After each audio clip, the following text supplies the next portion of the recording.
Hello and welcome to episode 83 of the Bearded Banter podcast, the gaming podcast where we're finally back after yet another extended hiatus. Need to stop doing that. But if you've been following the channel, you know that I'm streaming regularly over on Twitch every Tuesday and Thursday now.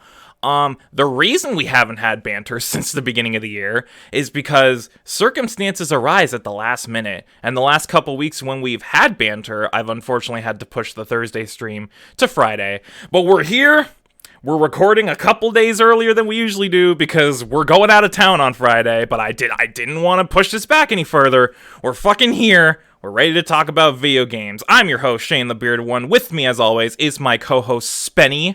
How you doing today, Spencer boy? I'm doing good. I've been reading some My Hero Academia of Atlantis. Oh, tell me more. Actually, no, you already did. You already did. I already did. It's good. You should read it if you haven't. I really should. I can lend you the first 4 volumes. I can read the whole thing. Available now on the Shonen Jump app for only $1.99 a month.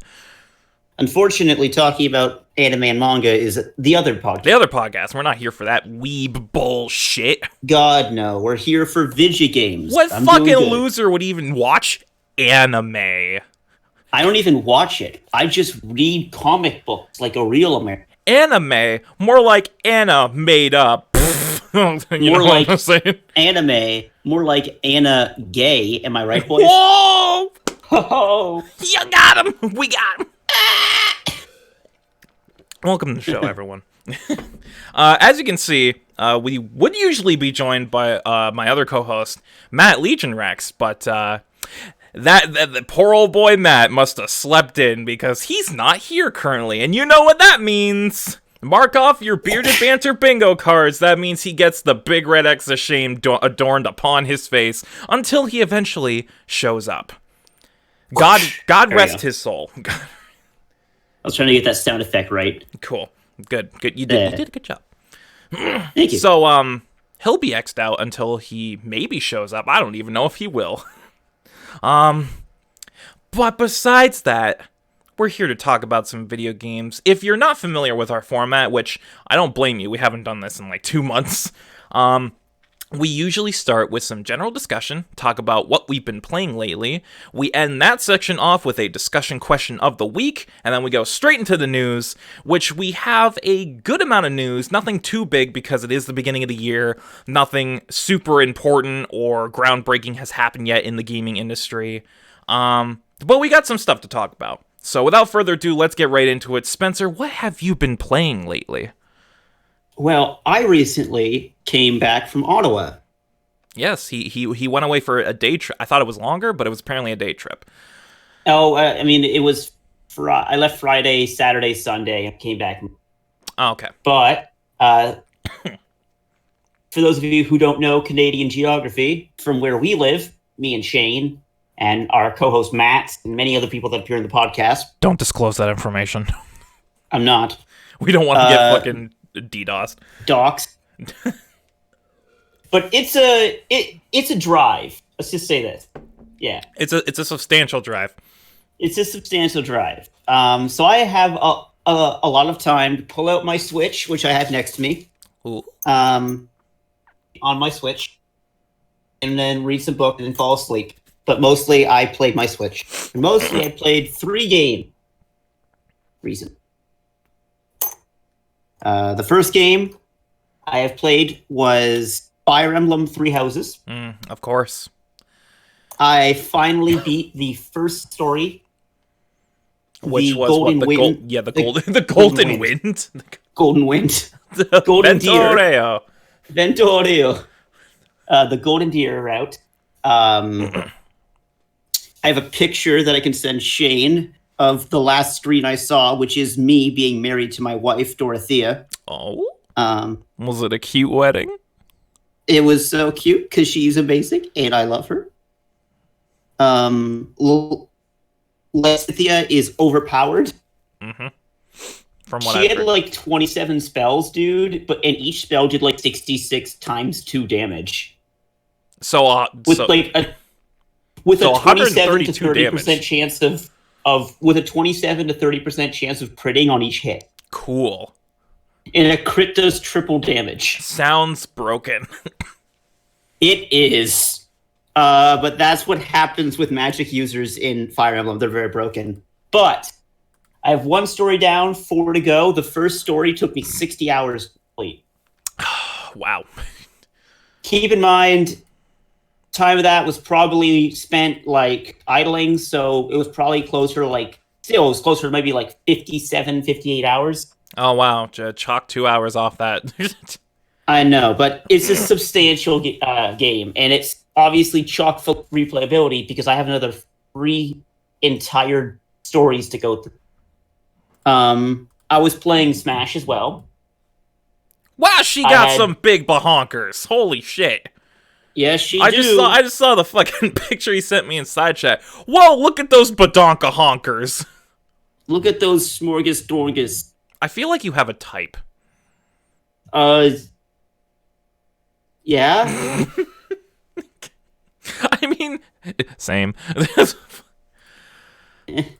I have a weird type that fluctuates minor, but not enough to really matter. I don't know. Those things don't look like minors, buddy. Okay, I ain't talking about that minor. That's a major.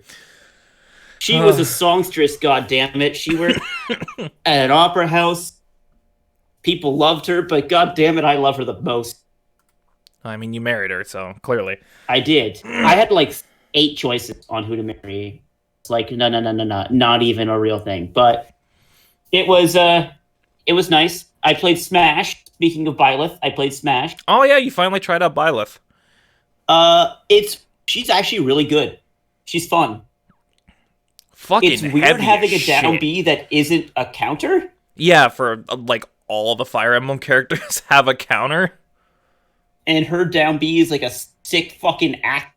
It's like, a Falcon slam. Punch. It's a Falcon Punch. It's a Falcon Punch, pretty much. It's fun. She's interesting, and I can't wait to see who's the next fighter in the fighter pack. Just letting you know, Josh has been training his Byleth, so get ready for that. And I got and also, because of that, I can also talk about how I got a Pro Controller yesterday. Yes, finally. A Nintendo Switch Pro Controller, finally. An officially licensed first-party Nintendo Switch Pro Controller developed by Nintendo. Yeah, and I can say that it feels really nice. Like, it's a comfortable controller. It's one of the better controllers out there.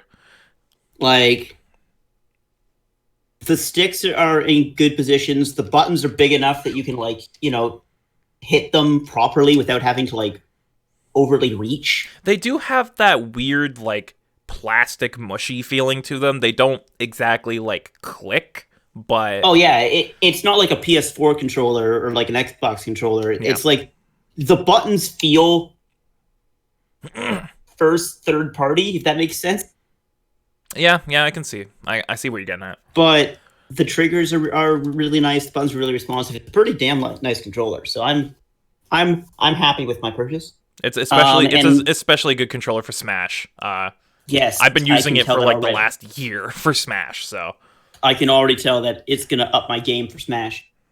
And the last game I've been playing is Valkyria Chronicles 4. Oh, okay. Interesting. Because apparently I just didn't have enough Fire Emblem type gameplay. Yeah, right. To just launch. And Valkyria Chronicles is a very fun, very interesting game. Because you don't hear Valk talked about that often. And like, even though it should be, it's one of Saga's best original IPs. Mm-hmm. But on the ride there, I also played Valk. For those of you who don't know, Valkyria Chronicles is a turn-based RPG set in a kind of weird World War II era Europe. Mm-hmm. And I put Europe in quotes. Europe. It is known for its unique gameplay style, which is each character has actions, and when you use an action, instead of moving your character on a grid, you actually go into a third-person shooter type situation, or a third-person perspective. Yeah, Valkyria Chronicles is one of the more interesting strategy type games because it mishmashes like a bunch of different genres together into its strategy mechanics. I actually Yeah. really like Valkyria Chronicles because I played the original, the remaster, and I had a lot of fun Yeah. with it. I have that on PS4.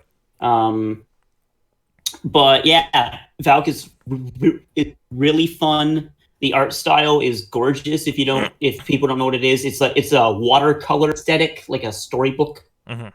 It's really nice. And I guess the last game I've been playing since I got back was I've been playing Yakuza 6, Story of Life, or Yakuza 7. The end of Kiryu. It's 6. The end of the Kiryu saga. Yes. Dude, have you ever played a Yakuza game? I played 0. 0? Okay, so you understand the style of Yakuza. I know about Yakuza. Absolute fucking balls to the wall insanity. Dude, I spent 4.5 hours on a cam girl minigame. We don't talk about that. A fully fleshed cam girl minigame. They don't need to put this much effort into everything else. The game's already good, guys. This is for those of you who don't know, the creator of Yakuza also made another very popular Sega game called Super Monkey Ball. How do you get from Super Monkey Ball to the Yakuza series? I mean, it'll eventually get to the point where he just throws II in there just as an Easter egg. I'm pretty sure he's already done that. Just like you fucking go into like a virtual reality monkey ball minigame in Yakuza. Dude, there may be like this one has this one has Space Harrier in it, which is a super fun game if you never played Space Harrier. It has like a driving game, like a Road Rash type game. It has dart. It has batting cages. It has mahjong. It has karaoke. There's so much random. It is a fully fledged baseball, like full actual baseball, sport baseball mini game that you can find random people and just recruit them to a baseball team and then just play 9 innings of baseball. Yakuza's amazing, but it's so stupid. It's very stupid. But I love every minute of it. So I've actually been gaming a lot more recently than ago because I've had time off I haven't had a lot of schoolwork to do, and I've been kind of like trying to get my mind off a bunch of things. So I've been gaming a lot. So that's what I've been playing. Tell me, the Sonic movie is actually good. What have you been playing recently, and has it been Sonic? One of them has been, yes, mainly because of the Sonic movie. It's weird. It's still, I'm like theaters now. Yeah, in theaters now. 5 days from seeing that movie, I'm still conflicted about like why is it good? It shouldn't be good, but it's good. I don't get it. By all intents and purposes, it should not be. I don't understand why it is, but it's a Sonic movie starring James Marsden, Jim Carrey, and Ben Schwartz. Yeah. Like it should be the most basic kids animal movie like ever made. And like trust me, it is. It's very generic family. But it's like it's so endearing. Like Sonic is fuck Adam. Don't listen to Adam. Don't follow him on Twitter. Fucking Sonic's the best part of the movie. I don't give a shit what anyone says. And he's like, "Oh, he's annoying and he's at A Lamau Zadong." Yeah, don't follow him. He's like, "Oh, he's annoying and he's insufferable." I'm like, "That's fucking Sonic." Like you got to have a certain taste. He doesn't understand that the 90s existed. Yeah. Like Sonic is 100% a product of like 1993 specific. Yeah. Well, speak of the devil. Yeah, also our boy Matt is finally awake, so he'll be in here momentarily. So I'll talk about my shit before he gets in here. But yeah, because of the Sonic movie, I was in a Sonic mood. I was like, well, I want to play a Sonic game. And I had Reach for the Stars stuck in my head. the theme for Sonic Colors. So I thought, fuck it, let's play Sonic Colors, which I don't know what the stigma on Sonic Colors is lately, that everyone just hates it all of a sudden, but I think Colors is honestly one of the more underrated 3D Sonics. Like, especially coming off Unleash, which was a very divisive game. The fact that they just stuck to their guns and they made it completely pure Sonic, going off of the Unleash formula, and it's really good, and it's colorful, it's fun, it's vibrant, the music is amazing. The wisps give a lot of depth to the gameplay. It adds more variety. Sure, the level design's a little basic, but you could say that for a lot of Sonic games. Yeah, I mean, you could even say that for, in my opinion, one of my favorite Sonic games, which is Generations. Generations. You can say that Generations did nothing to, continue the formula, but I still think Generations is one of the best Sonic games ever made. Generations is my favorite 3D Sonic, and I think in terms of pure level design, I think it's one of the best, especially for the 3D stuff. Like, they take the formula of the 2D level design with all the branching paths and different ways you can progress, and they put it in the 3D stuff, and it's great. And okay, he'll be back. Hello, Matt. Welcome. Hello.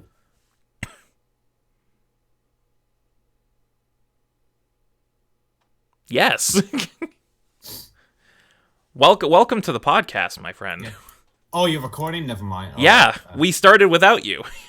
Well, I fucking whatever. I don't know. Just give me a sec.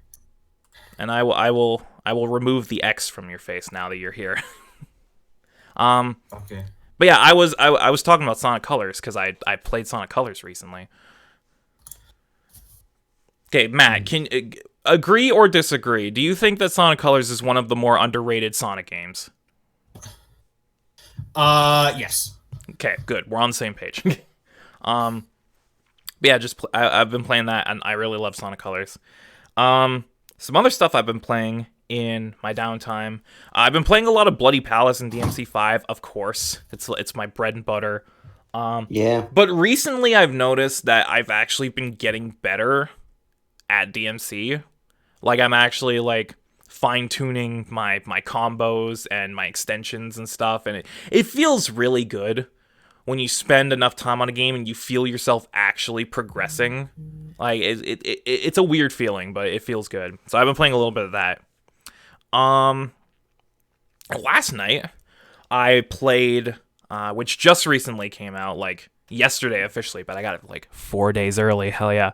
I've been playing the Bayo Vanquish remaster that just came out, and yes, it's weird, because, well, more so for Vanquish than Bayonetta, because Bayonetta has always looked and ran great on whatever system it's been on, but the 4K upgrade is definitely noticeable.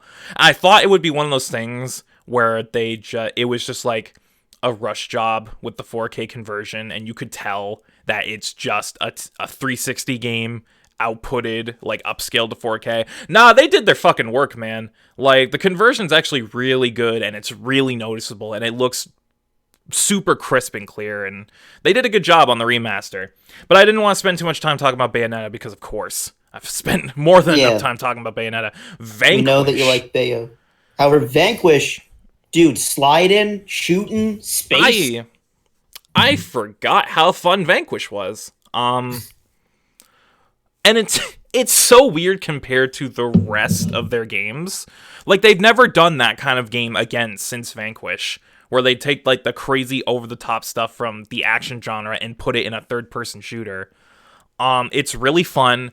I love how it's not like most shooters. Like, the biggest comparison is Gears of War, because it's that third-person cover-based shooter style game. I love how it's not, like, super slow, trudging, just go from one cover to the next and just pop heads. Like, they encourage you to move, and you are always moving in that game. You are zipping around, you're popping heads, you're punching people through walls. It's great. I love it. And specifically with Vanquish, I really noticed the remaster quality, because that game looks fantastic. Like, we haven't had a true remaster of Vanquish on console, so we've just been stuck with the original version for the last 10 years. And anyone who's played the original version on a 360 or PS3 knows that game doesn't run great. It really does not. Now it runs fucking silky smooth, pure 60 frames, buttery smooth, and the 4K upgrade looks fucking amazing. Specifically with that game, with the sci-fi inspired visuals, Vanquish is really good, and you should play it. And then I also recently got into... This was weird because I wasn't expecting to get into this at all, but I recently just got into the Project xCloud preview that Microsoft is holding for their cloud streaming thing. It just came to iOS. I got into the program. They only have one game on it, so all I could play was Halo. But it has potential. Like, it for 90% of the time, it runs perfectly. Like, no stutters, no delays, nothing. Every now and then, it will dip, but when it does, it only lasts like a second, so it's not too noticeable. It looks great. Like, the quality of the actual game itself is kept fairly standard to what the game actually looks like on console, because I was playing on my fucking phone, and it looked great. The one thing I can say is that there's a noticeable latency with the controls. Like, there's maybe like half a second of latency, but it's not anything too bad. Like, you get used to it over time, so it's not even really an issue. It's just you got to get used to it. I wish I could test it out more, but they only have the one game on there right now. But from what I played, it does have promise, and I hope that they continue to improve it, and it doesn't end up like a Stadia, but I don't think it will. I think I have more faith in Microsoft than I have Google. And then the last thing I've been playing recently, which I didn't even play that much of before it ended, was the Bleeding Edge beta for was it Ninja Theory's new game? I believe it's Ninja Theory, yeah. Yeah, Ninja Theory's new game. It's like if you take Overwatch and DMC and you mash it together. That's basically what I can say for it, because it's that 4v4 hero shooter type multiplayer game where you go against enemy teams and you have different objectives that you need to do, but it's more melee combat focused than shooting. There are characters that have some projectile weapons, but it's mainly like hack and slash oriented, which is it sounds like a weird combo on paper, but they somehow make it work. Granted, it is more dumbed down than things like DMC or Bayonetta, of course, because it's supposed to be, casual friendly. But I had my fun with it. I played like 2 or 3 matches. And I'm excited for the full release. I was going to play it anyway, but I didn't realize they were going to do a beta. So I hopped in there, and I had my fun with it. If you like those kinds of games, if you like hack and slashes, if you like team-based multiplayer games, I'd say give it a shot when it comes out. And that's pretty much all I've been playing. Now, Matthew, now that you're here, hello. Hello. Welcome to the show. What have you been playing lately? I've been playing mainly one game and one game only, and that is, in my opinion, one of the best remakes ever made, and that's Metroid Zero Mission. Ooh. One of the best remakes ever made for the. This is fucking. As someone who loves Metroid, this could have easily gone wrong, but in my opinion, this game is in every single way better than the original Metroid game. Mm-hmm. Not just for what it changes, what it touches up, but also what it adds. There's like because the original Metroid, even for the NES, is a massive game, even for especially for the time, and. But what they did was they added even more to that. So like they added basically like 2 new areas, an after game. They touched it up. They added mechanics they had from Metroid games that had come out since. So instead of shooting just in 2 directions, you could shoot in all 8 directions. They changed up a bunch of the different bunch of the different items in the game. You can actually save properly now, which is a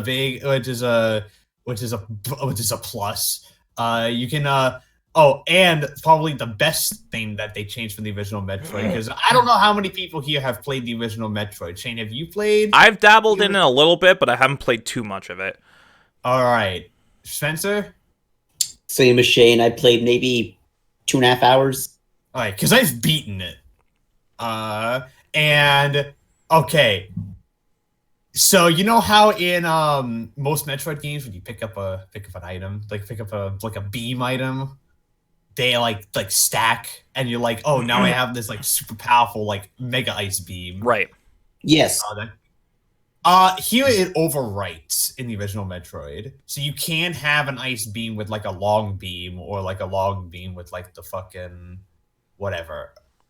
You have to pick and choose, and if you overwrite one, you can't go back to go get it because there's only like one or two of them in the entire game. So in the original Metroid, you had to basically pick and choose which ones you wanted, which was a bitch, because the only thing that would kill the Metroids is the ice beam. Everything else does not kill them. So you're pretty much fucked otherwise if you don't have them. If it was fucked up otherwise if you have to like limit yourself. Zero Mission, thank God, gets rid of that. And you now have pretty much you now stack your beam items again. So you're pretty much good to go, and you can just pick up whatever the hell you want. So you don't have to basically do that anymore. Plus, the game looks gorgeous, and the soundtrack slaps. It's just fucking. I just love Metroid. I've always loved the Metroid aesthetic. Just like going around basically creepy corners, creepy corridors. Almost like Ridley Scott Alien style of claustrophobia that's constantly in the game. I really, really love. And it's just that and that's not even getting into just how the game plays. It's tight. It's the controls are tight. Fucking everything responds correctly. It's just that like it's hard, but it's not too hard as to make it like unbearable.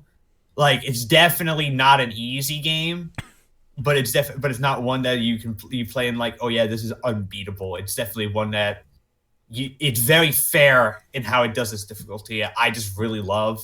I think it's honestly probably one of the best Metroid games out there, up there with like Prime and Fusion and Super Metroid.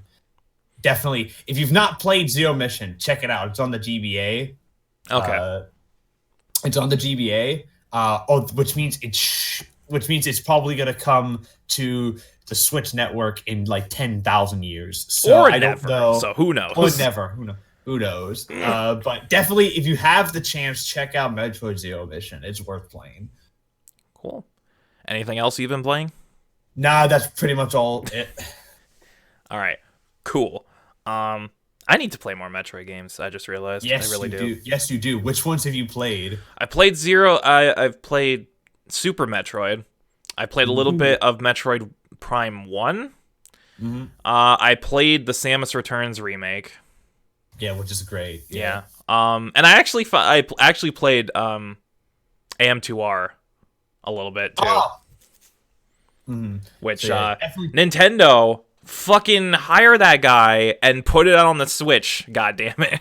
Yeah, because check out the GBA stuff that they did for Metroid, because it's Zero Mission and Fusion. Because quite honestly, that's probably some of the best stuff they've ever done for Metroid. Like right. Easy, like the GBA is where the Metroid really just fucking slapped. Yeah, I've heard a ton of great things about Fusion in particular.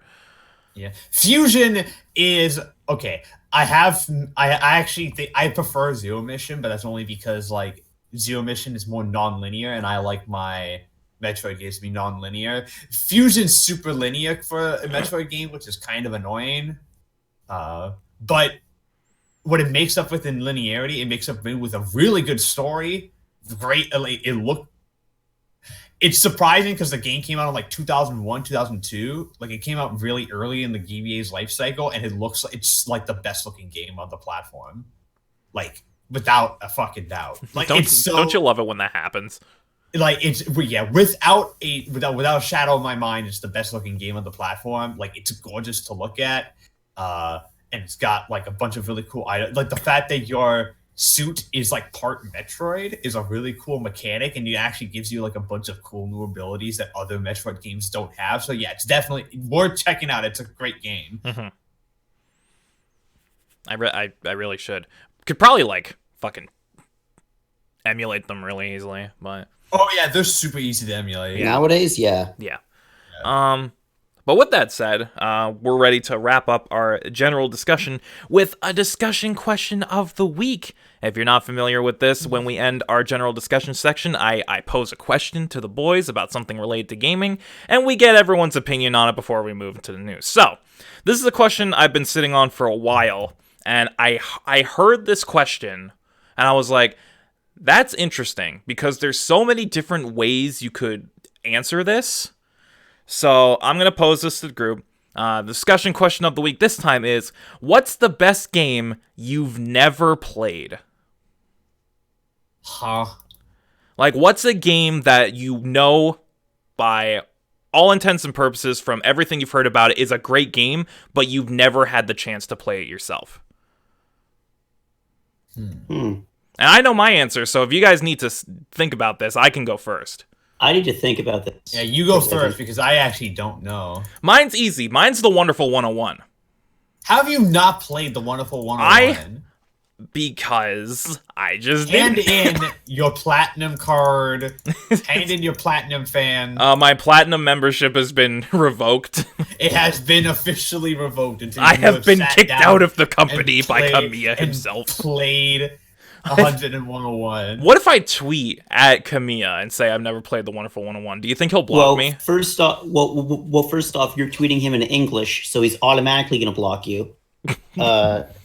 He does not like it if you don't tweet to him in Japanese, and it's a question that he hasn't already answered. He will block you. It is more powerful than ever. Cool. But yeah, I've just never had the chance to play Wonderful 101 when it came out on the Wii U, but everything I've heard about this game, it's like one of Platinum's best, like a hidden gem that never got its real time to shine. Thankfully now with the Kickstarter, it will, since it'll be coming to different platforms and it's in the discourse again, and everyone's excited for it to be finally mainstream to some extent. But yeah, I just never got a chance to play it, and from what I've seen of it and from what I've heard of it, this sounds right up my fucking alley. But I did get a chance to play the demo on the Wii U when that came out, so I played like 5 minutes of it, and I couldn't wrap my head around the drawing mechanics on the gamepad, so I was like, yeah, fuck this, I'm not playing it. I just couldn't, it just wasn't working for me for whatever reason, because I was trying to use the gamepad, and it just wasn't responding to me very well, so I was like, yeah, alright, and then I bailed. But thankfully, with a remaster, won't have to deal with touch controls anymore, so that's a positive. I think it was when we were talking about the remake happening, and I just did the entire first two verses of the theme song for the 101 because I know it off by heart because that game's amazing. And I feel really bad that I just never got a chance to play it, and it's been buried on the Wii U for the last 7 years. Exactly. Also, it's on the Wii U, so I understand. Yeah, but now that the Kickstarter is doing really well, last time I checked, it was like over 2 million Canadian dollars. So they're fucking making bank on that thing. I think that's like 3 times as much as they needed to, or they needed $50,000 and 50,000. They needed $50,000 for the Kickstarter to port it. They've raised over 1.7 million American dollars. Yeah, it's happening. Yeah. Like they've almost reached all of their stretch goals. So I think people like 101. Yeah, I think people like Wonderful 101, and hopefully I will too when it comes out. But in terms of games that I know are good that I've never played, easy, Wonderful 101. Do you guys have any idea? I do. I know mine. I want to say. I'm going to say Matt. All right, let's go with Spencer first. Spencer, what's the best game you've never played? It's both of them. It's a series, but I haven't played either of them. And you'd be surprised that I've never played these games. It's No More Heroes. Excuse me? I have not played either of the No More Heroes. man- Oh, Hold the fuck up. Yes, Wait a yes. fucking- The fan of Suda51 and the massive fan of Travis Touchdown himself. I have never played any of the The games. man who we have on video losing his shit when No More Heroes 3 got announced has never played No More Heroes. Really? I've watched videos. I've seen like intricate looks. I've read the Wikipedia. Never been able to get my hands on the games. I have not played No More Heroes 1 or No More Heroes 2. All right. Since I had to turn in my platinum card, you need to turn in your Suda 51 card, buddy. Yeah, You've lost all credibility. Yeah. Yeah. There it goes. There it goes. I'm handing it in.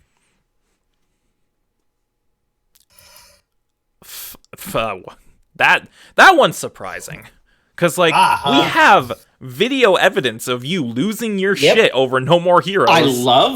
I love No More Heroes. I think that the concept and the gameplay and everything is outstanding.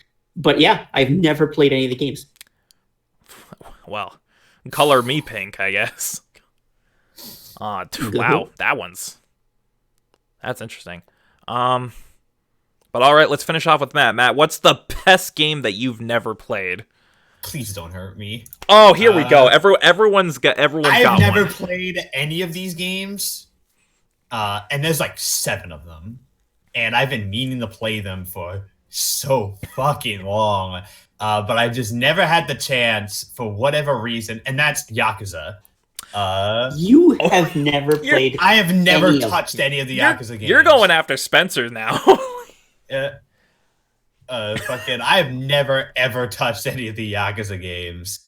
I've never had the chance to play them, and due to the way I function as a gamer, I haven't seen much in terms of gameplay either. Because I don't like seeing a lot of gameplay for games that I haven't played, haven't physically played. So because of that, I've mostly seen like how the max I've seen of gameplay for Yakuza is like 30 minutes. And I don't even know which one I've seen played. So that's to tell you everything you need to know. It was probably 0. Yeah, probably. It had a guy. It had a fucking Majima in it. So 0. yeah, it was likely 0. So Man. I've never played Yakuza though, and I want to play Yakuza though. Everyone's turning in their gamer cards today. Well, luckily for you, they're actually making a Yakuza collection that has Yakuza 0 to 6 on it. On PC? On PC? Because I don't have a PS4. I forgot. Just come over and steal mine. Yeah, he stole your Wind Waker. You get to steal his PS4. Yeah, just steal his entire PS4. Just steal his And its TV while you're at library. it. And I its have entire TV. I library. don't need the TV. Well, get another one while you're at it. My TV is bigger than his. Well, you can fucking, like, Voltron them together. Have the fucking twice the size TV. Yeah. Did you know that if you fucking fuse TVs together, they combine the sizes? That's really Damn. impressive. Yeah, it That's is. really impressive. I can't believe the technology's come so far. And if you have TVs of different resolutions, the resolutions stack on top of each other. So you So can get you're up to saying- 4K if you have the right resolution. Yeah, 4K. But what if you combine 2 like 4K TVs? This is kind of Then like you get 8K. Then you get 8K. And that's like an affordable way to get an 8K TV. Eventually, you're gonna get to the point where you have like a 250K. Like an fucking affordable TV. way to get an 8K TV, just duct tape 2 4Ks together. Just like squish them in like a giant like dump truck. Yeah, like Like, no, put you them in a squish it vat of like rubber cement. And they combine together if you let it stay long enough. Yeah. They become one TV. They become one ultimate TV. The ultimate viewing experience. All right, we're Live moving long on. and prosper. Okay, we're moving on. So yeah, everyone turned in their gamer cards today, which is interesting development here on Bearded Banter. But with that out of the way, we can wrap up general discussion, which means we can go right into the news. I need to readjust my mic first. Hang on. Spencer, hit me with a sponsorship. Sure. Our sponsor today is brought to you by Kodansha. Oh? Yes. You mean the company infamous for not wanting to work with anyone? Yes. See, you might think that Shueisha has some issues, but step into the world of Kodansha and you can see that not all of Shueisha's issues are that big of a deal. Now, you might be wondering why you're Googling Wikipedia articles and you've realized that Interspecies Reviewers has been rescinded by Funimation. Well, it's because the line has officially been blurred. We can now start showing hentai on TV. We no longer know the difference between normal anime and hentai. So, fellas, stand for the singing of our national anthem. Oh, I did have something lined up here. All right, let's get right into the news. There we go. The news section is a little bit dead. Of course, it's the beginning of the year. Nothing too major has happened yet, but we do have some smaller stories that we can get into with a couple bigger things near the end. So let's get right into it. Speaking of Yakuza, let's start off with some technically Yakuza news, and also, of course, our obligatory Game Pass story, because they just revealed the next batch of Game Pass titles, which includes Yakuza. So let's read. Microsoft has announced that it will be adding 6 more games to Xbox Game Pass for console over the next 2 weeks. The first new edition will arrive later this week on February 20th with Ninja Gaiden 2. Following Ninja Gaiden 2 will be Kingdom Hearts 3, Theme Hospital Spiritual Successor 2 Point Hospital, and Wasteland Remastered on February 25th. Completing February's lineup of new Game Pass titles are Yakuza prequel Yakuza 0 on February 26th, and the third entry in the Jackbox Party Pack series on February 27th. So, good batch of titles this time. Some really big name titles like Yakuza, Kingdom Hearts, Ninja Gaiden. Some really good titles. And this, of course, they announced earlier last year during XO19. This is the first Yakuza game that's being released on Xbox. So Yakuza's finally making its way to Xbox. Anyone who any Xbox people out there who never got a chance to play Yakuza, now's your time. You can get your first 3 months for only $1. Of course. But yeah, some good titles. Yakuza, Kingdom Hearts, Ninja Gaiden. What do you guys think about this lineup, if you have any thoughts on it? If Yakuza came to PC, that'd be nice. Well, I think Yakuza is coming to PC. I mean, there's only a couple of them on there. It's not all of them. I think they are with. I believe the earlier Zero ones, is they're bringing them available over, on yeah. PC. Kiwami 1 and 2 are too. Kiwami 1 and 2. Which Kiwami 1 and 2 are remakes of 1 and 2, right? Yes. Okay. Kiwami just means like rebirth. Right. Just a fancy. From what I understand, I understand, it's literally the same game, just with some added stuff, and that's it. Yeah. It is the exact same game, except they added the fight mechanics from Zero, where you have like 2 styles, like style switching from Zero. They upped the graphic.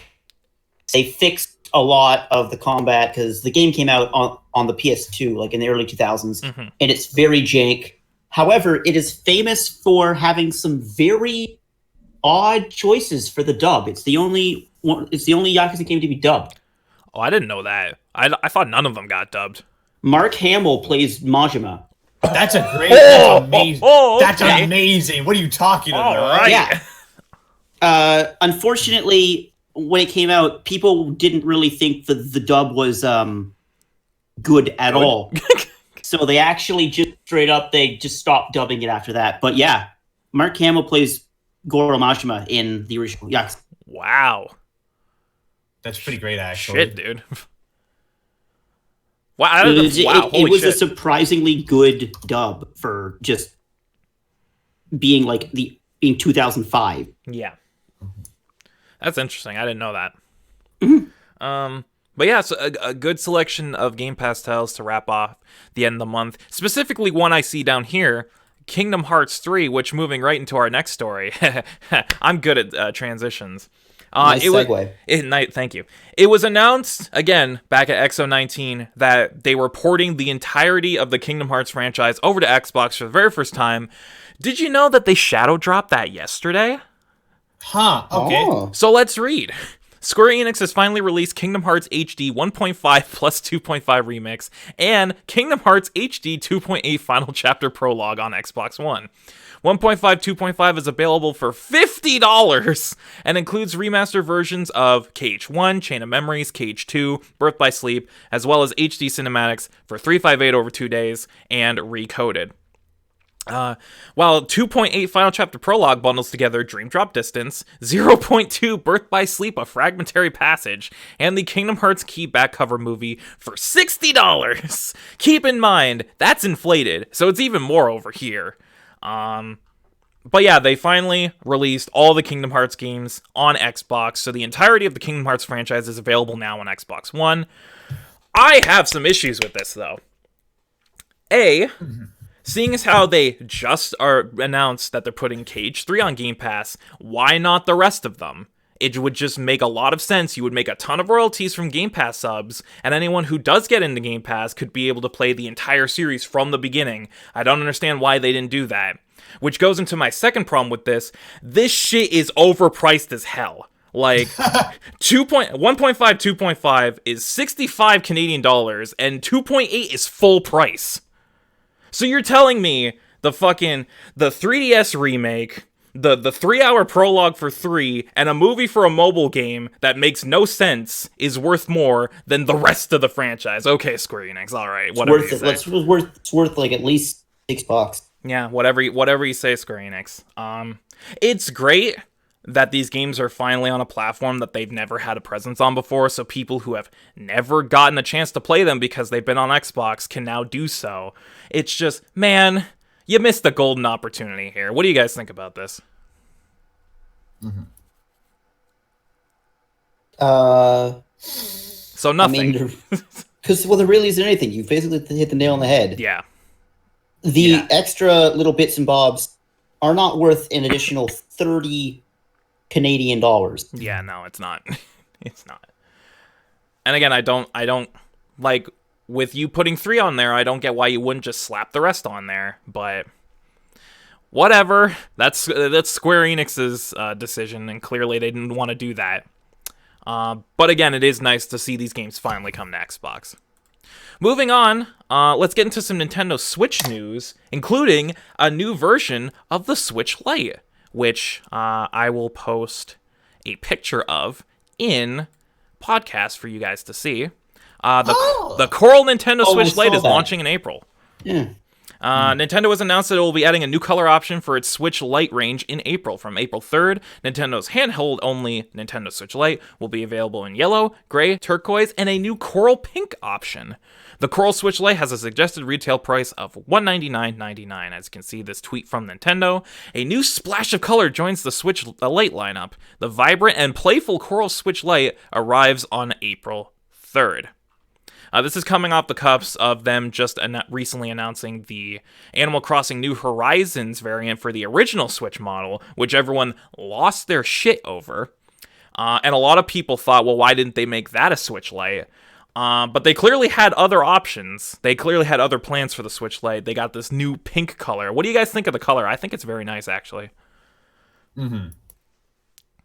Yeah, it's a very, very, very, very pretty color. Kind of coral color is nice, yeah.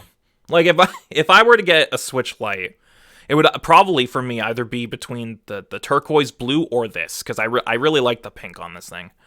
But yeah, new Switch Lite is coming in April, so if you want to get a Switch, and you don't want to land all the money, the $300+ for a normal Switch, just get this. It's a very nice color, and everyone will love you for it. Moving on to more Switch news. Unfortunately, we have a delay for a much anticipated title coming to Switch. We learned quite a while ago that Obsidian Entertainment's Outer Worlds was coming to Switch. Unfortunately, it has been delayed for a very concerning reason. So let's read. The Nintendo Switch version of The Outer Worlds has been delayed due to the coronavirus outbreak in China. Publisher Private Division announced in a tweet that the decision to delay the game from its March 6th date has been taken due to the coronavirus impacting the Virtuos team working on the port. It was also revealed that the physical release of the game will now come on a cartridge instead of just having a download code, which is read in this tweet from Private Division themselves. They also added in a follow-up tweet that the team at Virtuos is okay, so we don't have to worry about that, but their office is currently closed because of the outbreak. Mm-hmm. So yeah, the Switch port for Outer Worlds has been delayed because of the coronavirus, which, man, that coronavirus, am I right? Yeah. The death toll has risen to over 22,000 at this point. So. It's a serious issue right now. Yeah, it ain't looking good. And so I'm not going to be surprised at that. I'm surprised that that's the first game that gets delayed because of this. I don't know what else is going to get delayed because of this. I've already seen a bunch of other stuff from like other industries start getting delayed because of the coronavirus. So I have a feeling we're going to see a lot more coming. I have the one thing that I think do you think Animal Crossing is going to get delayed because of it? Not sure about that one.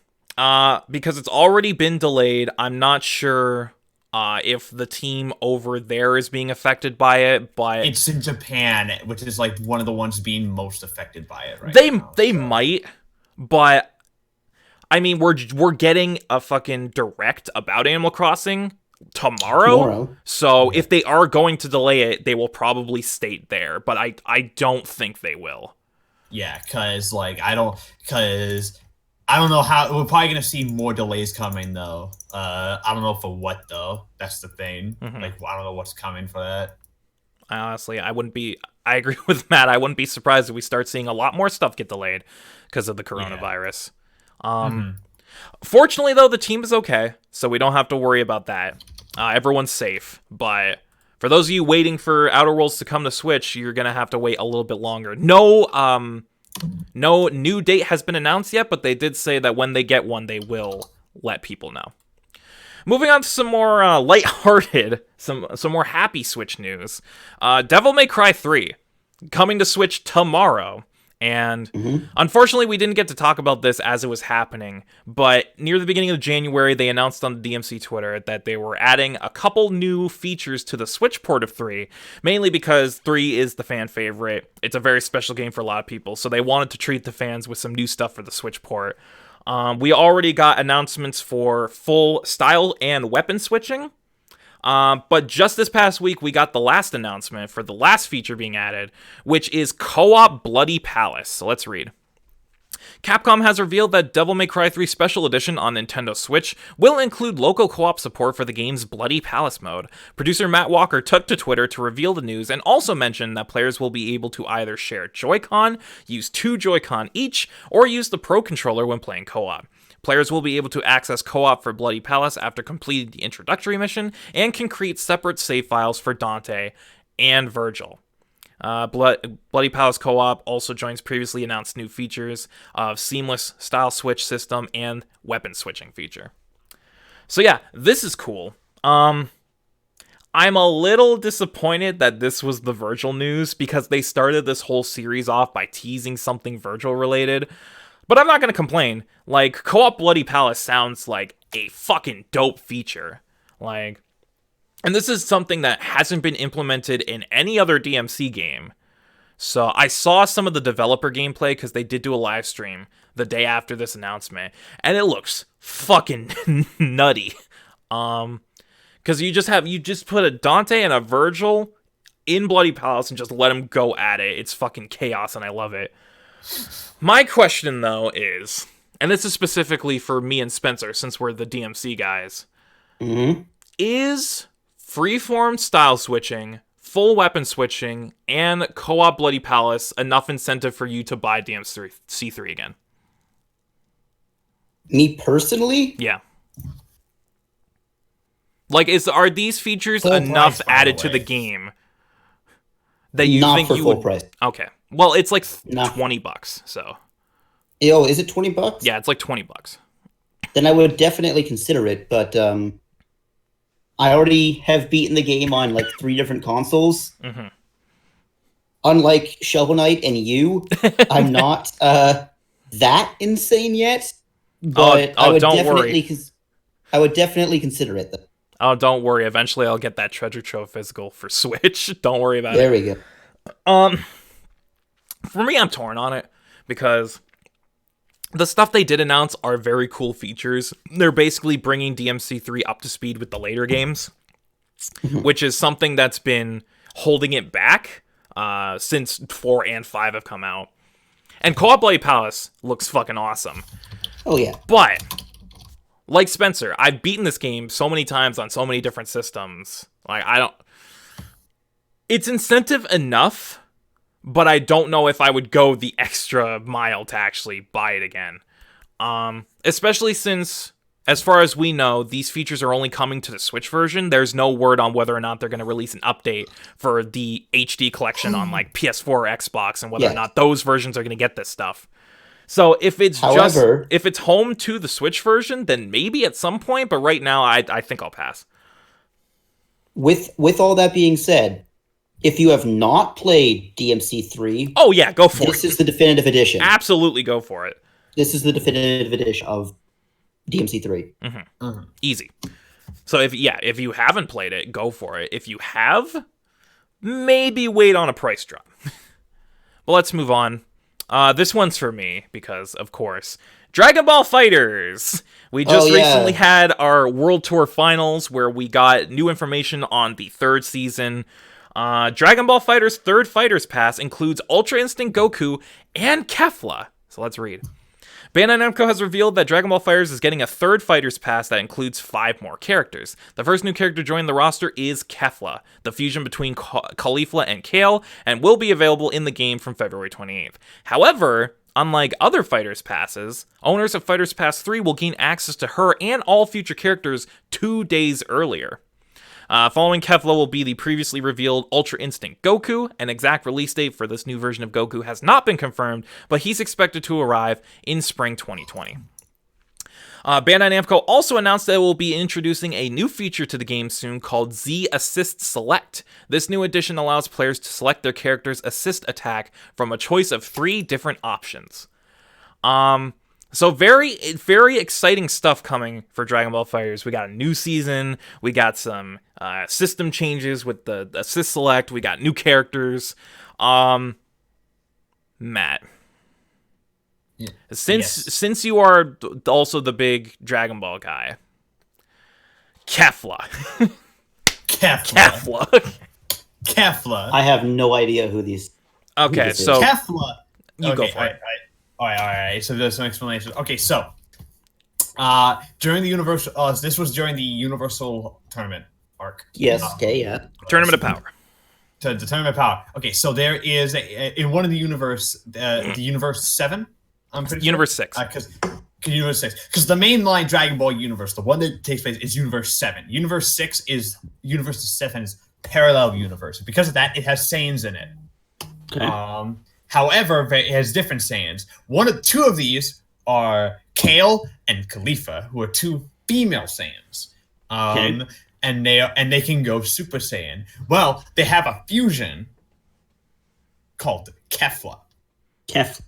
And she's amazing. She's fucking incredible. I love her. Yeah. I'm gonna look it up. Like they fucking basically imagine Sonic the Hedgehog in Dragon Ball universe, and that's Kefla. Because she's super cocky, she's really speedy. A lot of her movements are based around how fast she is. So I've seen a lot of people compare her to Sonic, and I think that's a good comparison.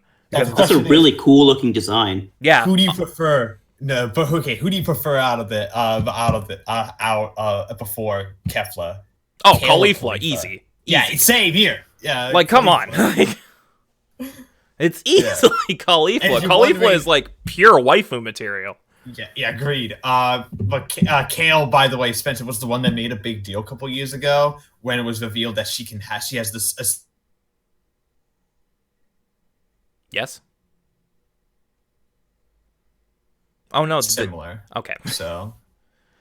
Yeah, basically. So if you, but yeah, Kefla, you saw the gameplay of it, and it looks incredible. She looks great. Also, did like Spencer drop out? What? Who keeps dropping in and out? Shane? It's Brunrit.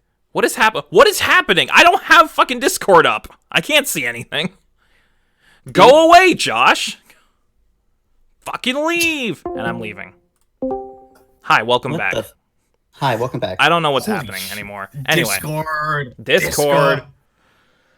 But yeah, Kefla. She's incredible. She looks dope in the game. Her level 3 is honestly one of the best with the candy cane lasers. Candy cane laser. Yeah, she's got candy cane lasers, and one of the biggest moments. Great. I'm excited. They revealed another character too with that. I forget which one. It was Ultra Instinct Goku. With Kefla, for season 3. It was Ultra Instinct. All right. What is happening? Discord? I think everything's just dying right now. Please so let's stop. Discord's exploding. Yeah, Discord's exploding. Let's take a quick recess. Let's take a quick sponsor break. Commercial break. Hi everyone, welcome back. We'll be back to the news momentarily, but in the meantime, I need to relaunch Discord and make sure it's actually working. We haven't had any issues with Discord lately at all, until now. So, no, put that away. No, stop. Copyright. No. It's 15. It's actually, I think I got it for less than 50. No. It's 5 seconds, Spencer. Well, we can't do that. Thankfully, it was 4 seconds. Got it. All right, no, back to the news. Anyway, Kefla, hi. Kefla, hi. She's great. But yeah, one of the best moments in the Tournament of Power is she's fighting Ultra Instinct Goku, and she gets this like weird candy cane looking laser. It's like green and red swirls, and she fires it at Goku while he's charging a Kamehameha. And Ultra Instinct motherfucker does one of the coolest things I've ever seen. He fucking grinds on her beam with his Ki Blast. Like he's charging his beam and he just like shoop and he like fucking grinds on it like a skateboarder and then blasts it right in her face. Tony Hawk Pro Skater's up there and it's then just fucking radical. But yeah, Kefla looks great. Ultra Instinct Goku, from what they showed, looks broken because of course he would be. Yeah. But yeah, season 3 is looking cool. Also, the system changes, like the Z assist stuff. I've seen tons of people go crazy over the assist stuff because, and they also mention it in the developer update. They're approaching season 3 a little differently than they did season 2, because with season 2 they had one big balance update right at the beginning and they didn't touch the game for the entire year. Because of that, the meta in Fighters got a little stale, and a lot of people were concerned that they were going to do the same thing here, and it was just going to fall into a stagnation. Thankfully, they said this season they will make different balance adjustments if they feel the need to. So they are open to the idea of releasing several patches throughout the season, which is good.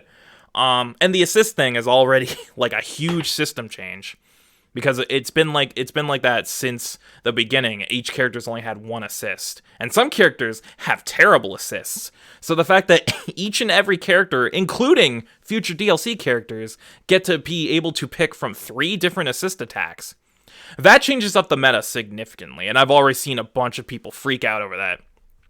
So yeah, this comes out next week. It looks great. I'm interested to see who the other 3 characters are, because I think we've worn out the Supercast. I don't think we're going to see any other characters from Super, which makes me wonder, who else are they going to put in this thing? Do you have any ideas, Matt? Who else is there to put? Yeah, dude, right? Like, who else is there gonna put? Are they gonna start putting like super obscure characters into it? Like Bio Broly? Shut up. No. Fucking I have to bring it up. Put Tapion in there. Put fucking Tapion in it. Is King Cold in there? No, No, because not he yet. gets shot by Trunks. But King Cold Dude, why would King Cold be He in gets any... fucking drive-by by Trunks and then explodes. I don't know. King Cold is a Like- character that you're just asking for characters. I'm giving characters that I He know. lived for 2 minutes. He does That's not. it. He stands in place for a minute and then gets shot. Then what about Cooler? Cooler's already in the game. Frieza? Frieza's in the game. Stand up, Cooler? Fucking Stand put up. Frieza? Lord Chilled. Put him in the game. No. Put, what the fuck is that chick's name from the I almost said Bio Broly again, from the Broly movie? Chilai. Chilai. Yeah, put Chilai in the game with her fucking laser blaster. Her laser blaster. Put her and the old man that she's with. It's just like, I'm getting too tired of this shit. I've been through war. I used to photograph wars, you know. Yeah, put Frank West in the game. Why not? Yeah. Just do Frank it. West, it wouldn't surprise me, because there are actual, like, Kamehamehas in Dead Rising. Forgot the name of the series for a second, because there's so many things that just have dead in as the first word. Well, I'm pretty sure those are Hadoukens and not Kamehamehas. Oh, yeah, they are. Shit. Because Capcom. That's fine. It's basically the same thing. Hey, Capcom. Wait a second. Wait a second. Chrono. Yes. Just start putting Toriyama's old stuff that he did. Yo, Put what the if they- hero in there. Put the They hero put in. there. All right. If we're looking for Dragon Ball characters to put in here, we need to go deeper. Watch! It's my time to shine. My girl's gonna get in. She just has a gun. That was just Yeah. I all I hear on Spencer's end is just launch, and I jumped back. I was fucking terrified. Because I was like silent and thinking. I'm like, Her level 3 is an install super where she changes personalities and she just has a gun. she has a grenade launcher, dude. Oh, wait. Okay, so fucking, we need to go deeper. We need to bring in Dr. Slump characters. Oh now. god, put Arale in the game. Arale. Do it! It's canonical that Arale's as strong as Goku. So Put fucking Who's- Jocko in What's there. Dr. Slump? Dr. Dr. Slump Slump is Toriyama's original manga before he wrote Dragon Ball. Oh, it technically takes place in the same universe, and it's about a little robot named Arale. She goes on wacky adventures. She goes on wacky adventures. She fights ghosts. oh, She that's has With a- the power of friendship. She has 2 like robot friends, and she's got Yeah. a bunch of other human friends. What if we also get like?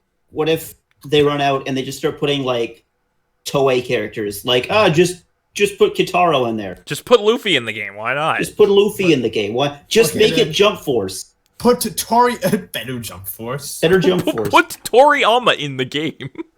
Put Toriyama himself in the game.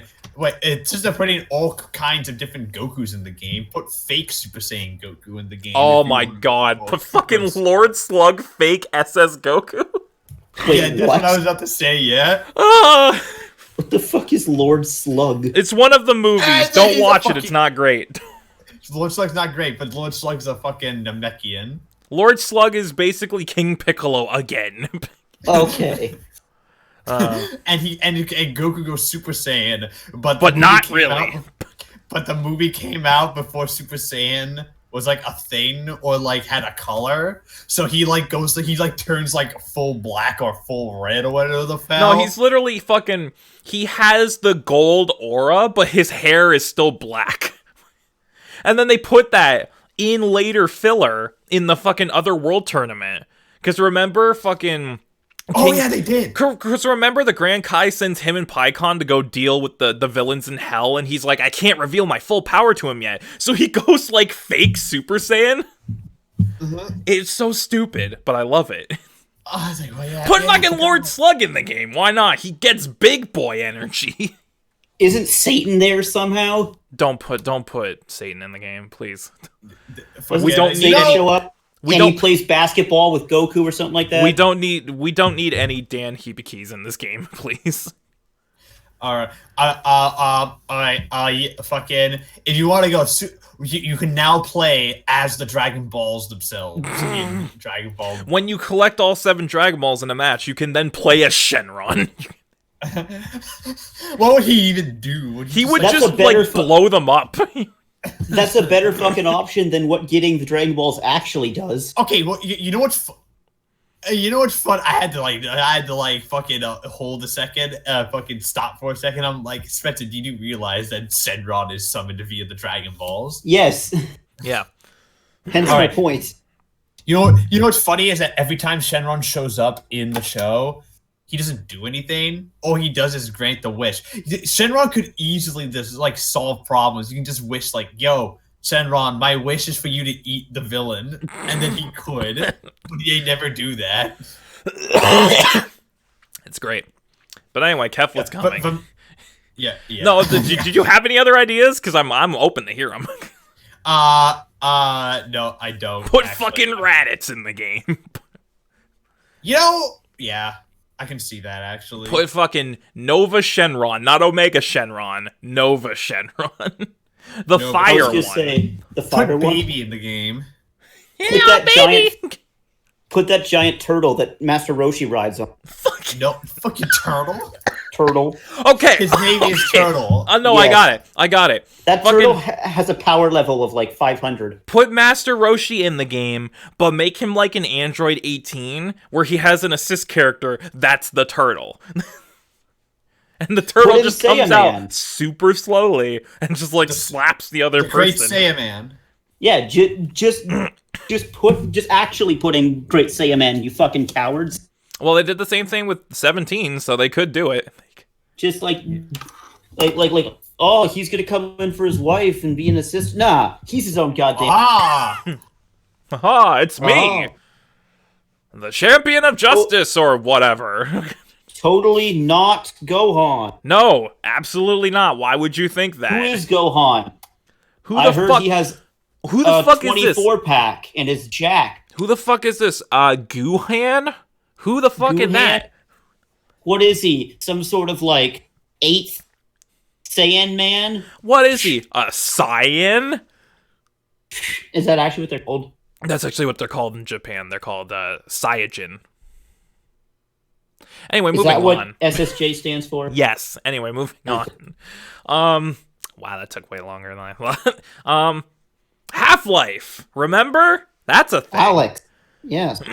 So, we got the announcement for Half-Life Alyx, which is a VR Half-Life game that's coming. We finally got a release date, so we know exactly when it's coming, so let's read. Valve has confirmed that the Half-Life series will return on March 23rd with the release of Half-Life Alyx. This VR entry in the series is set between the events of Half-Life 1 and 2, and sees players leading a resistance group against the Combine as Alex Vance. The developer also announced that the bonuses for players who purchased a Valve Index headset will begin rolling out on the week of March 2nd. The bonuses include the ability to explore environments from Half-Life Alyx in the Steam VR home space. Half-Life Alyx will release on basically every fucking headset imaginable. The Valve Index, the HTC Vive, the Oculus Rift, the Windows Mixed Reality headset, the Frogger Let's Go reader. Fucking, it can run on anything. Can run on anything. Yeah. Shout out to Frog. So, my question is, how many people are going to play this? Because It's in VR, so I can't. Yeah. Of course. it's VR, so you're already limiting the player base. So, Like How- quite a bit, by the way. Quite a VR bit, is Very like- expensive. like, VR is a huge barrier of entry that not a lot of people can surpass. So who's actually going to play this game is my question. I mean, I physically can't. So Well, okay. With Valve, Valve is always been interested when they do Half-Life games, is pushing the medium forward. So I don't think they necessarily care too much about how many people play it, because let's be honest, they're gonna make the money back in Steam sales anyways. Yeah, probably.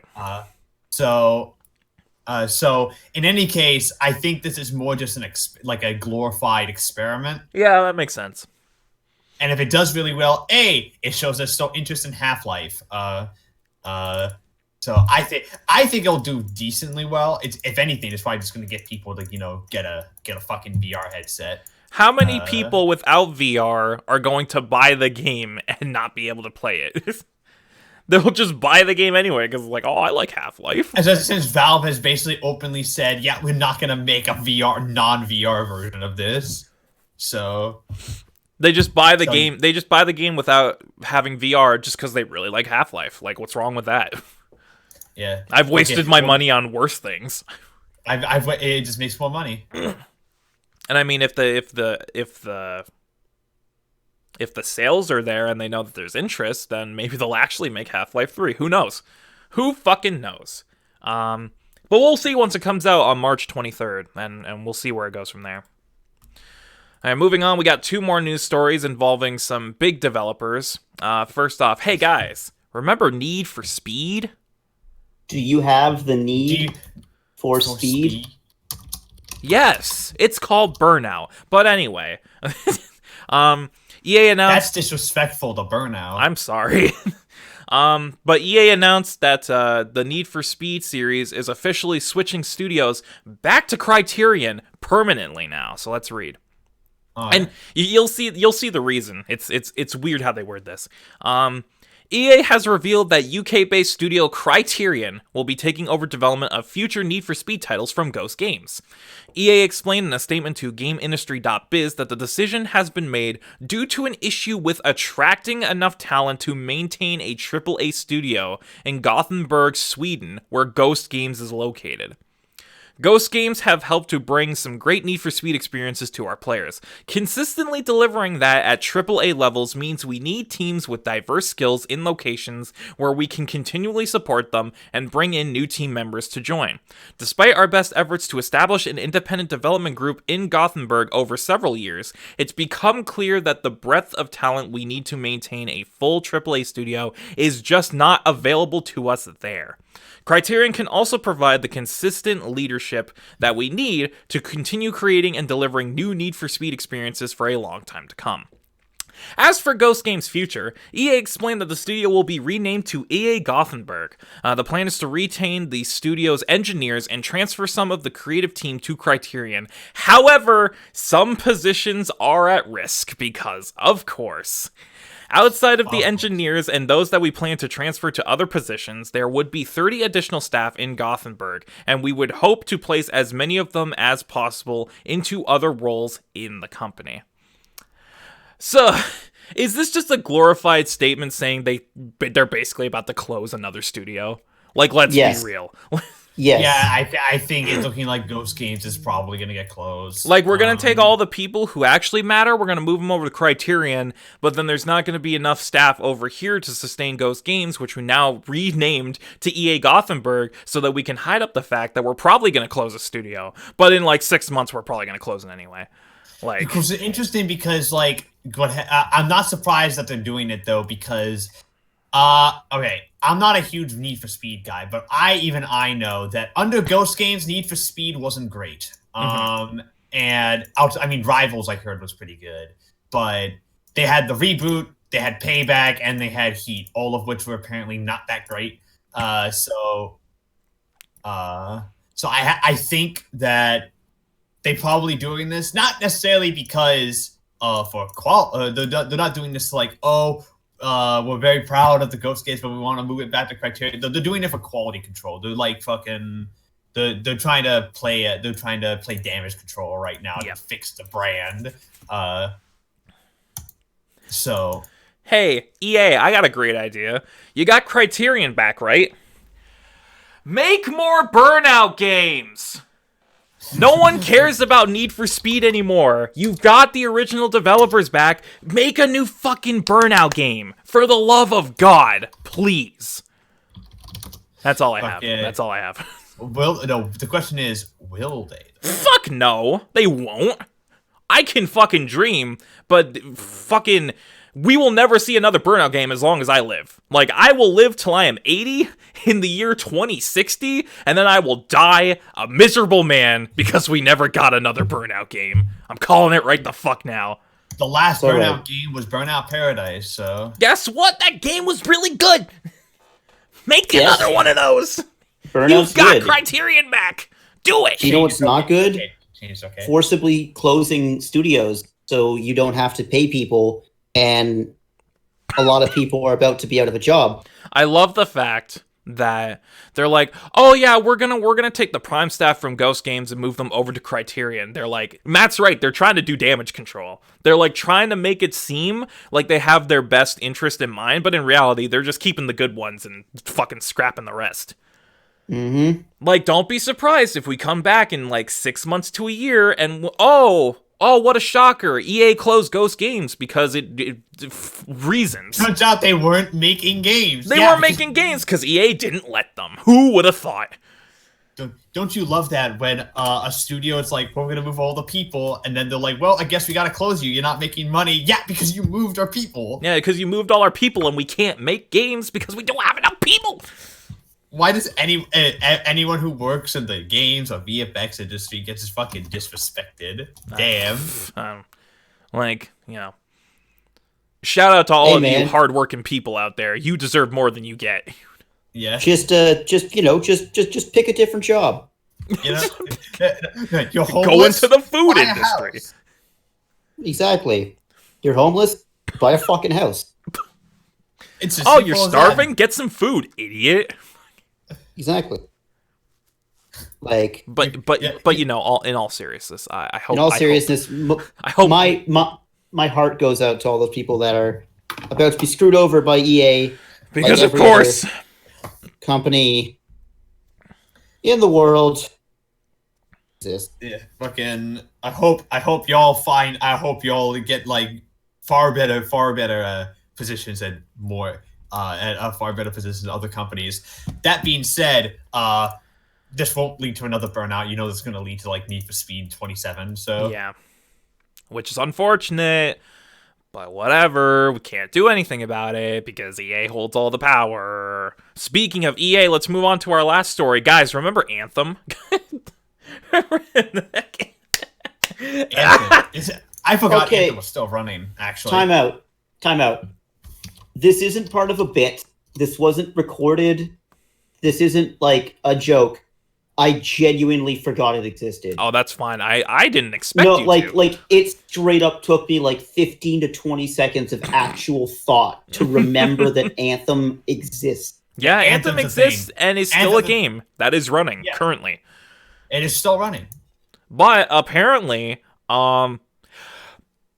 much to fucking okay. I need to get my thoughts together because this is something. So Anthem's a game that was released last year. A lot of people forgot that it existed, much like our fellow Spenny boy here forgot its existence. But against all odds, EA is not dropping Anthem. In fact, just this past week, we got word from BioWare themselves announcing that they are doing a longer-term redesign of the game Anthem. Oh So yeah, let's read. I forgot. They're doubling down on it. Let's because read. It's sold well enough. BioWare has announced that it is working on a longer-term redesign of Anthem that will reinvent the core gameplay loop. We have also heard your feedback that Anthem needs a more satisfying loot experience, better long-term progression, and a more fulfilling endgame, BioWare General Manager Casey Hudson wrote in a blog post. So basically it needs all the things that make a good game. So we recognize that there's still more fundamental work that has to be done to bring out the full potential of the experience, and it will require a more substantial reinvention than a mere update or expansion. According to Hudson, this redesign will reinvent the core gameplay loop with clear goals, motivating challenges, and progression with meaningful rewards. However, the team plans to preserve the fun of flying and fighting in a vast science fantasy setting.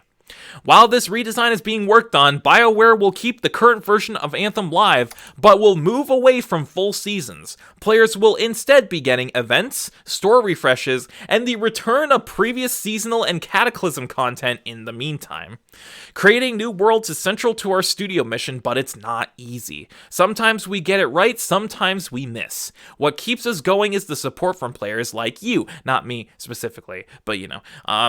Your feedback gives us guidance on how we can improve, and your passion inspires us with the courage to create.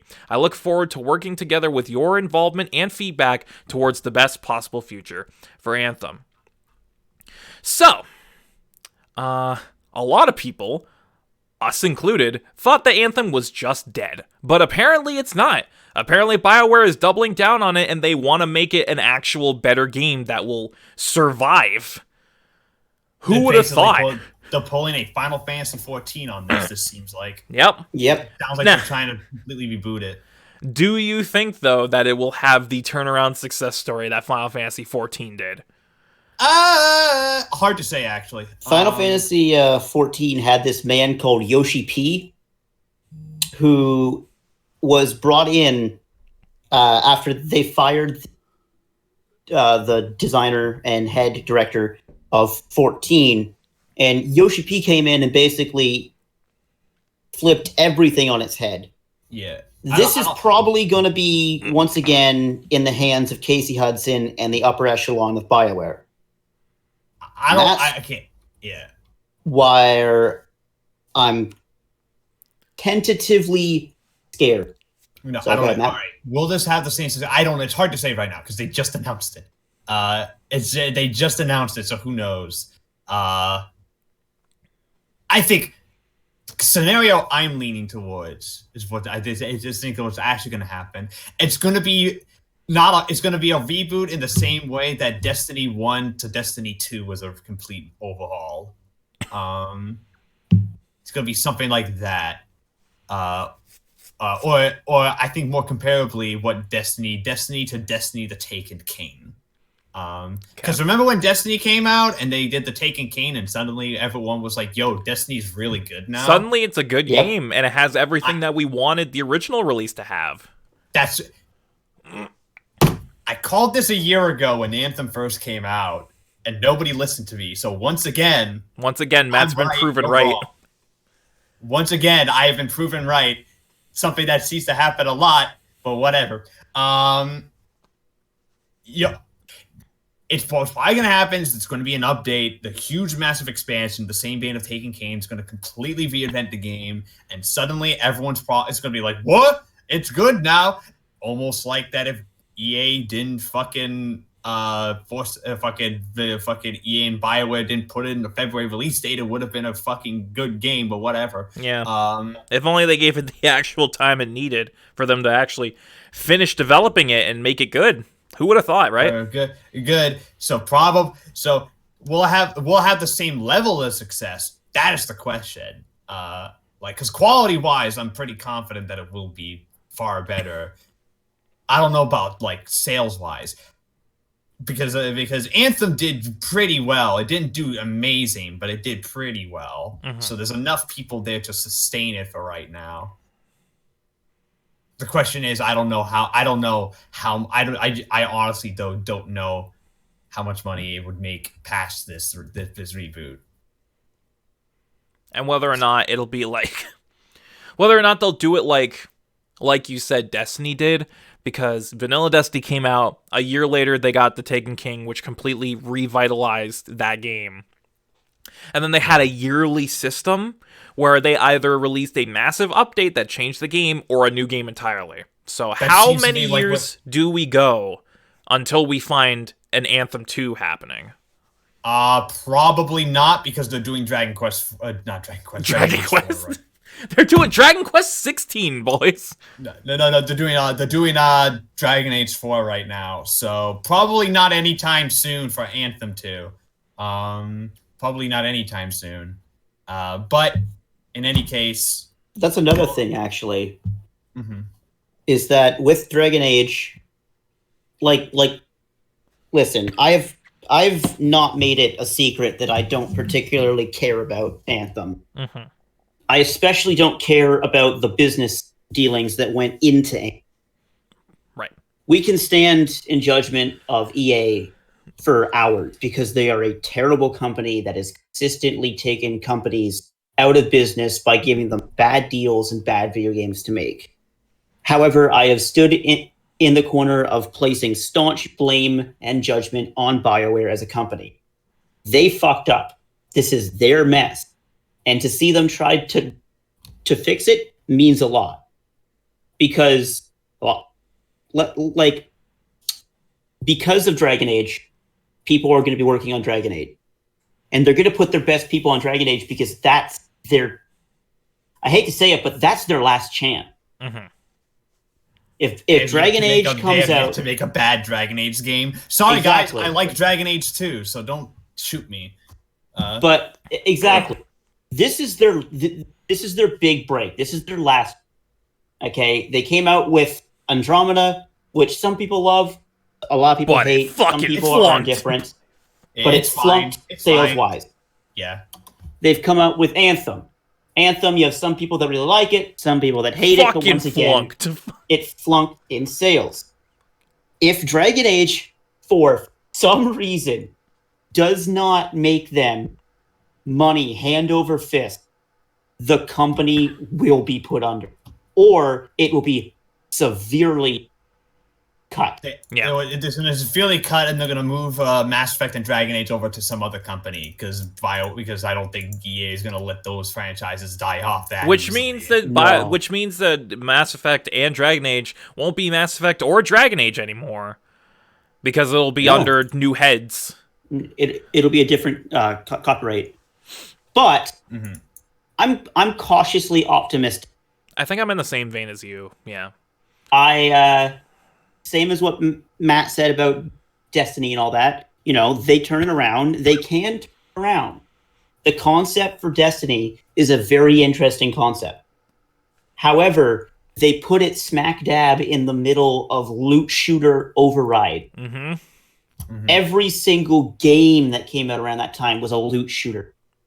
You were trying to go up against Destiny 2, which was, you know, coming off of the heels of Destiny 1's complete over about it. You can't make loot shooters anymore. They're not what people are looking for right now. Loot So- shooters are yet another fad that has come and gone, and people are trying to move on from it. But the companies still think it brings in the big bucks, so they keep trying to make them. Because the number gets big, people like seeing big number. Now, I think they can do it. They're more than capable. They're a Yeah, they are. capable game studio that made a couple of missteps, unfortunately, in the past recent 5 to 10 years. But they can do it. And I have faith in them because BioWare is a good company. They just, It's just under the tutelage of E EA. They What just they gotta really, do is they gotta sit down and they gotta fucking fix up all the issues with Anthem. Honestly, all the issues with Anthem, by the way, can be pointed back to one thing, and that's the loot system is broken and stupid. So Much that's like Destiny's was when it came out. Whoa, who would have Yeah, thought it's history the big repeats problem. itself? it's literally the problem with it. And like literally everything about the Anthem is pretty much fine, actually. Like it's honestly like if you actually sit down and play it for the most part, you're like, okay, yeah, it's pretty solid. It's just that the loot system sucks because like sometimes you'll get like a legendary weapon that has you'll kill like a boss and get nothing, but then you'll kill like a mook and get like a legendary weapon. Like Yes, it's that kind man. of loot system where it makes zero sense. It's just completely random. That brings me back to my vanilla Destiny days. Back when you would kill like a fucking random enemy and get like a legendary, like a fucking rare ass. Get a shit. fucking purple engram off of a mook, but then go and fight a raid boss, and all I get is a fucking clear one. Like, are you fucking kidding me? I just spent an hour trying to fucking beat this strike boss, and I get nothing? Nani? Loot shooters Hey, are just an anomaly of a genre. They are, and I wish they were gone. But I wish they were dead. I wish they were dead too, honestly. I wish I they were dead as much as I wish that battle royales were dead. I wish that gotcha games stopped. That's the end of the sentence, by Yeah, the way. that's Just the end of gotcha the games. sentence. Just Send stop. tweet. Just stop. End send tweet hashtag Madoka Magica. Fucking gotcha games. But yeah. Yeah. Yeah. All right, but the ultimate question: Are loot shooters just glorified gotcha games? Yes. Yes. Yes. They are Right. a console gotcha game. They are a console gacha game with shooting mechanics, but they operate in much the same way that gacha games do, because you're constantly trying to get loot, you're trying to get better rolls, you're trying to get the more powerful, rare units, much like in gacha games. Are you telling me that I can get Mami Tomoe from Madoka Magica wearing a Santa outfit? Yes. She has a cute little Santa dress. I will spend thousands of dollars. I will spend thousands of dollars in microtransactions to obtain Can it. I get Lucina wearing rabbit ears in a little Playboy bunny outfit? Thousands of dollars. Can I get App a gun Store that is going shoots into slightly overdrive. faster than another gun? Thousands of dollars. Yeah. So I fall on the same vein as you two. I'm cautiously optimistic for what the future of Anthem brings, and I know the team at BioWare, they're more than capable of making this right. It just depends on what they do and how they implement it. And I think something that I kind of glossed over, but that kind of rubs me the wrong way, is that it down here, when they say that while they're working on this redesign, they're going to keep Anthem going. But in the meantime, they're going to move away from full content and just keep pumping out almost reruns of previous content in the meantime. I don't know if that's the best way to go about this, and I don't know if that's exactly going to want to keep people on in the meantime while they're waiting for the new Anthem, the redesigned Anthem. If they come up with new stuff while they're working on the redesign, it's going to take stuff away from what else they're working on. But I feel like in this sense, you could kind of make a smaller team that would add like little new seasonal stuff to put in the game to keep people on. Money. Oh, how stupid am I? Understand. How stupid am I? The number's system, going up. Oh no! Inflation. Pay your taxes. Pay your taxes, BioWare. I'm pretty sure you do, but Yeah. who knows? But the next BioWare story that we come to is, BioWare is fucking avoiding paying their taxes. Casey Anthony is embezzling thousands of dollars. Taxes. Pay. Casey Anthony is embezzling thousands of dollars out of their tax-free savings account. To fuel his coke addiction. To fuel his gotcha addiction. His gotcha addiction. You know what's gonna happen? It's gonna come out one day that we have that someone at a high echelon company has a gotcha game addiction, and it's finally gonna make like big news. Like, okay, so who would be the who's the funniest example of that? Like, Jeff Bezos keeps on spending billions of dollars on Idolmaster. Bill Gates can't stop playing Love Live. The head of fucking EA can't stop playing fucking Dokkan. Patrick Sunderland is a Dragon Ball Legends addict. Shinji Mikami is spending too much time playing Tekken. He's got to pull it. He's got to pull the new units, dude. I need to spend several $100s to stock up my Dragon Stones so I can get the new LR Awakened SS Blue Evolved Vegeta with sparkly eyes and no armor on. Fucking German Chancellor Angela Merkel has a multi-million-dollar Bungo Tails addiction. He needs Dazai with the apple. With the apple. Not without the apple, with the apple. And with that said, that's the end of our news section. Kim Jong-un is playing too much Grand Blue Fantasy. I was readjusting my mic, damn it. Shut up. We have fun here. We're all friends. But with that said, that's the end of our news section. And with that comes the end of the podcast. So we're ready to wrap things up here. Is there any more gacha game related stuff you guys want to talk about? Why doesn't My Hero have a gacha game yet? They do, actually. What? They have fucking, what is it in Japan? It's like Smash Pass or something. Something along those lines. Look it up. I'm sure it's a thing. The Japanese don't count.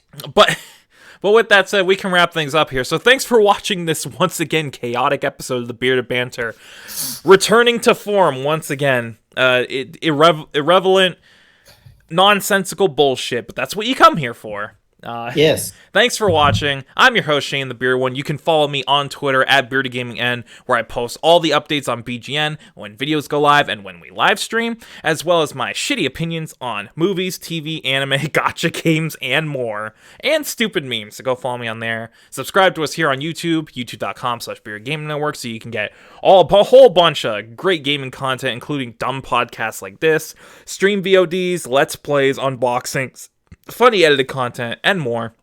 And as well, don't forget to go follow us over on Twitch, twitch.tv/BeardedGamingNetwork, where we stream every Tuesday and Thursday at 12 p.m. Eastern Standard Time. With me, I have my co-host, Matt, aka Legion Rex. You can follow him on Twitter at DeetStan, where he fucking posts a bunch of Deet stuff, but also his opinions on movies, anime, television, games, etc.